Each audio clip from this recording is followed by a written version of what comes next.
The morning her father sold her future, Elena Voss did not cry. She stood in the doorway of their small house at the edge of the border town, listening to the two men speak about her, as though she were a sack of grain to be weighed and priced. Her father's voice shook with shame. He tried to hide behind business words. The other man's voice did not shake at all. "The debt is settled the moment she crosses into my land," the stranger said. "You have my word." Elena did not need to see his face to know he was not from her world. His voice carried a weight that pressed against the walls of the small house, ancient and commanding, the voice of someone used to being obeyed without question. When her father finally turned to her, his eyes wet and pleading, she only nodded once. There was nothing left to discuss. Their family had drowned in debt for 3 years, ever since the harvest failed and the moneylenders came circling like wolves. Now, it seemed, an actual wolf had come to collect.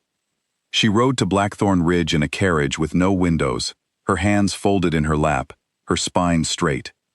She would not give anyone the satisfaction of seeing her afraid, even though fear sat heavy in her chest the entire journey. She had heard stories about the Alpha King. Some said he was a monster who had torn apart his enemies with his bare claws. Others said he was simply a man who had lost the ability to feel anything at all since his first intended mate had died 2 winters ago. Elena did not know which version to believe. She only knew that by tonight, she would be his wife in name, and there was no version of that story that sounded like a happy one. The fortress palace of Blackthorn Ridge rose out of the mountains, like something carved by nature rather than built by hands.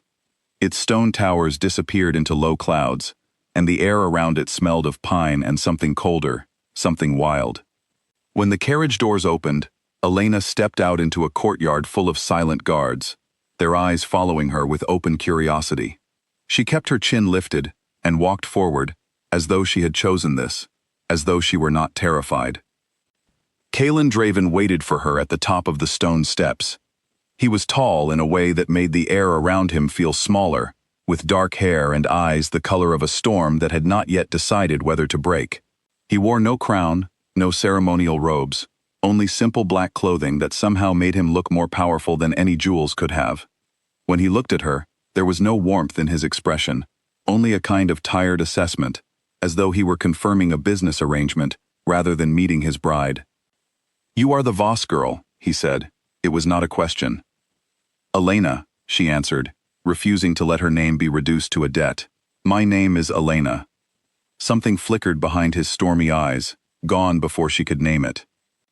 "Elena, then, you will be shown to your chambers. The ceremony will be brief. I see no reason to make this more complicated than it needs to be." "Neither do I," she said, and walked past him into the fortress before he could see how badly her hands were shaking. The wedding that evening was exactly as cold as she expected. A handful of witnesses, a priestess who spoke words that meant nothing to either of them, and Kalen's hand closing around hers for exactly as long as tradition required before releasing it again. There was no celebration afterward. He excused himself to his study, and Elena was left alone in a grand bedroom that felt more like a beautifully decorated cage. She did not weep that night either. She had promised herself she would not, and Elena Voss did not break promises, even the ones she only made to herself. The days that followed settled into a strange rhythm. Kalen was rarely present, consumed by matters of his kingdom, and when their paths did cross, he spoke to her with the same distant politeness he might use with a visiting dignitary. The court, however, was far less careful with their opinions. Elena caught whispers everywhere she walked. The human girl, the bargain bride, the debt paid in flesh. She held her head high through all of it, refusing to let their cruelty touch the parts of her that mattered. It was in the kitchens, of all places, that she found her first true moment of peace. She had wandered there one evening, unable to sleep, and found herself helping an elderly cook named Old Mira sort through baskets of dried herbs. Mira did not treat her like a bargain or a burden. She treated her like a person, asking about her home, her family, the life she had left behind. For the first time since arriving at Blackthorn Ridge, Elena allowed herself to speak freely, and something in her chest loosened slightly. It was Mira who first saw the mark. Elena's sleeve had slipped as she reached for a jar on a high shelf, revealing the pale birthmark on the inside of her wrist, a shape like a crescent moon, wrapped around a small star, one she had carried since birth and never thought twice about. Mira's hands went still, the color drained from her weathered face. "Where did you get that mark?" she asked, her voice suddenly urgent. "I was born with it," Elena said, confused. "Why? Is something wrong?" Mira did not answer right away. Instead, she gently took Elena's wrist and turned it toward the candlelight, studying the mark as though it might vanish if she looked away. "Child," she finally whispered, "do you know what you are?" Word spread through the fortress faster than fire through dry grass. By the next morning, Elena was summoned before the full court, where Mira, trembling with age and emotion, unrolled an ancient piece of parchment covered in faded script. She read aloud a prophecy that had been passed down through generations of Blackthorn Ridge's shamans, one that spoke of a queen who would arrive, unheralded, in chains of debt, not blood, bearing the mark of moon and star, destined to awaken a power the bloodline had not seen in 100 years. The court erupted into noise, disbelief, excitement, fear. Kalen, seated at the head of the room, said nothing at all. His storm-colored eyes were fixed on Elena, and for the first time since she had arrived, she saw something other than distance in them. She saw uncertainty. She saw a man trying to reconcile the woman he had taken as payment for a debt with the possibility that she might be something far greater than either of them had understood. That night, he came to her chambers for the first time since their wedding. "Is it true?" he asked, standing in her doorway like a man unsure whether he was welcome. "I don't know," Elena admitted. "I didn't ask for this. I didn't ask for any of it." "Neither did I," Kalen said quietly, and there was something almost gentle in the admission. He stepped further into the room, his usual composure cracking just slightly at the edges. "I took you because it solved a problem. I never intended to look at you and wonder if I had been wrong about everything." Elena's heart caught in her throat. "Wrong about what?" "About what a queen should be," he said. "I always imagined it would be someone born to this world, someone with claws and instincts I could trust, not someone who walked into my fortress with nothing but her spine straight and her eyes daring anyone to pity her." She did not know what to say to that, so she said nothing, and for a long moment they simply stood in the quiet, two strangers slowly becoming something else. In the weeks that followed, their careful distance began to erode. Kalen sought her out more often, first for practical reasons. Her calm presence seemed to soothe the more volatile wolves in his court, a gift she did not fully understand, but that he clearly valued, and then for reasons that had nothing to do with practicality at all. He began seeking her out simply to talk, to hear her laugh, to watch the way she stood up to nobles twice her size, without ever raising her voice. Elena found herself waiting for these moments too, treasuring them even as she warned her own heart not to hope for too much. But not everyone welcomed the change.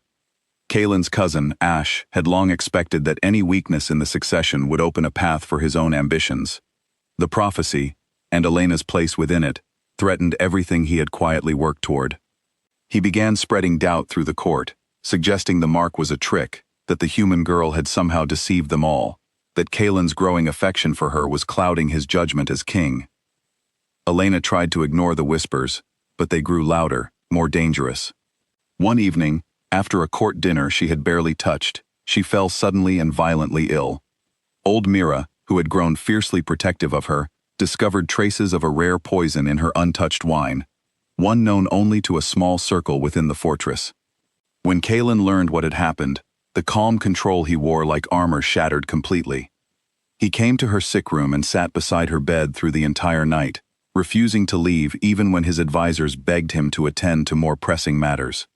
When Elena finally woke, weak but alive, she found his hand still wrapped around hers, his eyes red with exhaustion and something rawer than exhaustion. "I almost lost you," he said, his voice breaking in a way she had never heard from him before. "And I realized I could not bear that, not because of any prophecy. Because of you, Elena, only you." Tears finally came then, the ones she had refused to shed since the day her father sold her future away. But these were not tears of grief. They were tears of something she had not let herself believe was possible, being wanted, truly wanted, for exactly who she was. The truth of the poisoning could not be hidden. Ashe's involvement came to light through the confession of a frightened servant, and he moved quickly to seize what he could not win through patience, gathering a small faction of discontented nobles who still doubted a human woman's place among them. They struck during a gathering meant to formally recognize Elena's place in the prophecy, storming the Great Hall in an attempt to remove Kaelin from power before the ceremony could be completed. What followed was chaos, shouting, the clash of guards, Kaelin placing himself between Elena and the danger without a moment's hesitation. But it was Elena who surprised everyone, including herself. As one of Ashe's men lunged toward her, panic and instinct collided inside her chest, and the birthmark on her wrist began to glow with a soft, steady light. A wave of calm, ancient power rippled outward from her, enough to stagger the attackers and give Kaelin's loyal guards the moment they needed to regain control of the hall. When the dust settled, Ashe knelt in defeat, and the court that had once doubted Elena now stared at her with something close to awe. Kaelin crossed the hall and took her face gently in his hands, checking that she was unharmed, before pulling her into an embrace that spoke louder than any declaration. "You saved us," he murmured against her hair. "You saved yourself. You are not a bargain, Elena. You never were. You are my queen, chosen by fate and by my own heart, and I will spend the rest of my life proving that to you." The coronation took place a month later, once the kingdom had healed from its brief upheaval. Elena stood beside Kaelin in the great hall, wearing a simple crown that felt far lighter than the doubt and fear she had carried when she first arrived.